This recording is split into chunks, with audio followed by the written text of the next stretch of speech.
Hello दोस्तों, मैं हूं अजय और आपका स्वागत है मेरे चैनल लॉ के ज्ञान में। और आज हम लीगल मैक्सिम डिस्कस करेंगे जो है वो एक्टस देई नेमिनी फेसिट इंजूरियम, जिसका मतलब होता है the act of God causes injury to no one.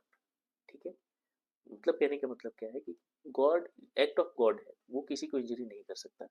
और अगर एक्ट ऑफ गॉड के द्वारा किसी को इंजरी होती है तो वो डैमेजेस क्लेम नहीं कर सकते। बट इसका एक एक्सेप्शन है जो कि तुम्हारा एब्सोल्यूट लायबिलिटी और स्ट्रिक्ट लायबिलिटी के केसेस में दिया जा सकता है। ठीक है, अदर देन दोज आप क्लेम नहीं कर सकते एक्ट ऑफ गॉड के द्वारा किए गए लॉस को। ठीक है, the act of the God causes injury to no one or no one is liable to damage caused by the act of the god. This principle is commonly applied in the cases involving the natural disaster where the liability is exempted। और ये exemption क्यों दिया जाता है? Due to unforeseen and unavoidable circumstances. ठीक है, अगर लेकिन कोई भी मैटर है जिसमें अगर सर्कमस्टांसेस फोर्सिएबल है, मतलब हम वो सर्कमस्टांसेस सोच सकते हैं, तो उसमें एक्ट ऑफ गॉड का डिफेंस नहीं दिया जाएगा। दूसरा, अगर वो अवॉइडेबल है, मतलब हम प्रिकॉशन ले तो हम उसे अवॉइड कर सकते हैं, तो भी एक्ट ऑफ गॉड का प्रिंसिपल नहीं फॉलो होगा। ठीक है, प्रिंसिपल हमारा मैक्सिम का क्या नाम है? एक्टस देई नेमिनी फेसिट इंजूरियम। ठीक है, अब ये जो एक्टस देई नेमिनी फेसिट इंजूरियम है, ये हम फेमस केस लॉ है जो है कल्लूलाल और हेमचंद का 1958 का केस लॉ है। इसमें फैक्ट ऑफ द केस क्या था? A wall collapse due to excessive rain and the damage the shop. The owner of the wall argued that the collapse was due to an act of God. लेकिन इसमें Madhya Pradesh high court ने इसके जो act of God की जो defence था उसको nullify किया और उसको रिजेक्ट किया।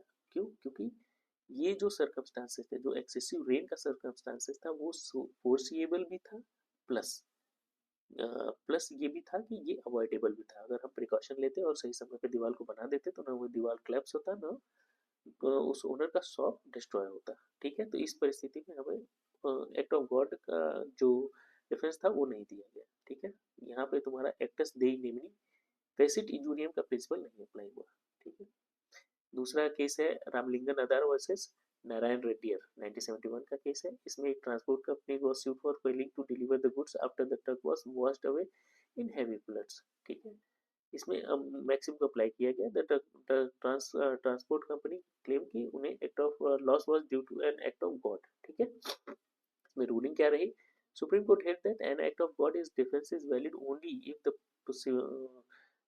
event was completely unavoidable since no precautionary measure were taken, the company was found liable।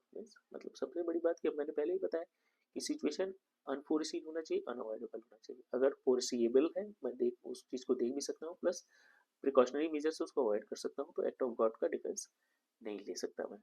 ठीक है, अब इसका इंपॉर्टेंट देखें, टेक अवे क्या है इंडियन केस लॉ से एक्ट ऑफ गॉड।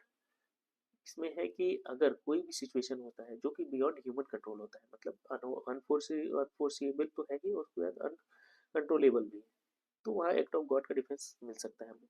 अगर हमें फोर्सिबिलिटी है और हम उसका प्रिकॉशन ले सकते हैं, तो वहाँ एक्ट ऑफ गॉड का डिफेंस हमें नहीं मिलेगा।